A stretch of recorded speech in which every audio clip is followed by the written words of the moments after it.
I'm Susan Jermy and I care for my husband and my mother-in-law. My mother-in-law has mixed Alzheimer's and my husband has an autoimmune condition. My caring role began back in 2018.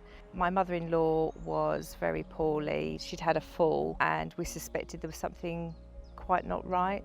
She'd lost her husband a couple of years before. We went to hospital to visit. She'd broken her arm and had a meeting with the consultant and said that they suspected that she may have dementia. And in the meantime, my husband had a problem with his foot and his hand, so we were seeing specialists with him, and they finally diagnosed him with an autoimmune condition called multifocal motor neuropathy. So between the two of them, my time was quite busy. So in the end, I had to give up my job because the needs for my mother-in-law were becoming quite demanding. I think it was probably a couple of years later that I found the carers support group. They said, you know, you do realise you're an unpaid carer, and I said, well, I'm not a carer, but I am an unpaid carer. But you could be a husband or wife, you could be a brother or a sister, you could be a child looking after their parent. I guess the fact that you're recognised is really important. I was a cleaner, housekeeper, managing her finances because she didn't understand how any of that worked.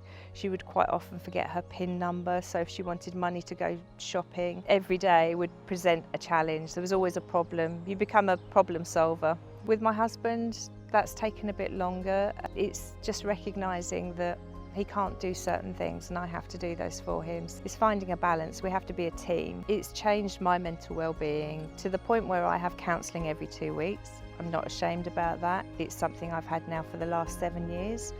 And if I didn't have that outlet, I think I would struggle. I think I would find it very difficult. I try and go for walks and I try and go and do things, but the nature of caring is that you don't always know what each day is going to present. You hope so, and Pam now is in a care home, but I still manage her hair appointments, her nail appointments. She was a very glamorous lady and she would always buy new clothes for summer and winter. Even though she doesn't know who I am anymore, I still want that to be an essence for her. I still want her to feel that's important. My mother-in-law contributed to society, so why shouldn't she be cared for properly? I think it was Harwich Hospital and there was a flyer on the wall saying carers support group. And at the time I was, and I just thought, actually, I probably need to phone them and just see what it's about. And I think when you're first on the journey, you don't realise that it affects everybody of all ages. But the ladies are just fantastic. They are so knowledgeable. And the gents, there are some gents that run the groups as well. I know when I need help that I'll be able to ask them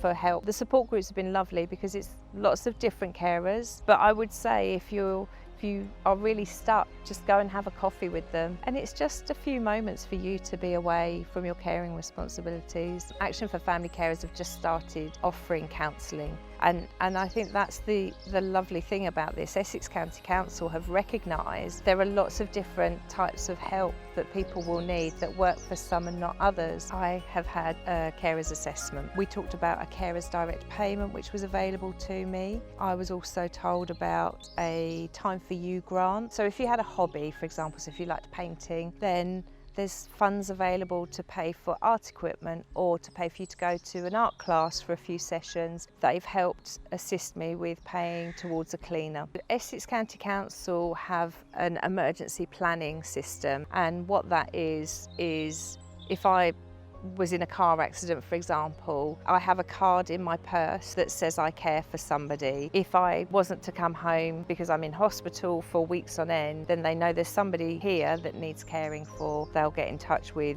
the next of kin contacts that I've given. So Essex County Council have been very good at listening. There's a forum for this type of conversation. We said, you know, there comes a point where if my mother-in-law was on the floor, I don't think I'd physically be able to pick her up. So we said it would be really nice if there was training available to teach us how to do those sorts of things safely, so we don't hurt the loved one, but we also don't injure ourselves, because we need to be as well as possible caring for people. There's a huge amount of pride in being a carer.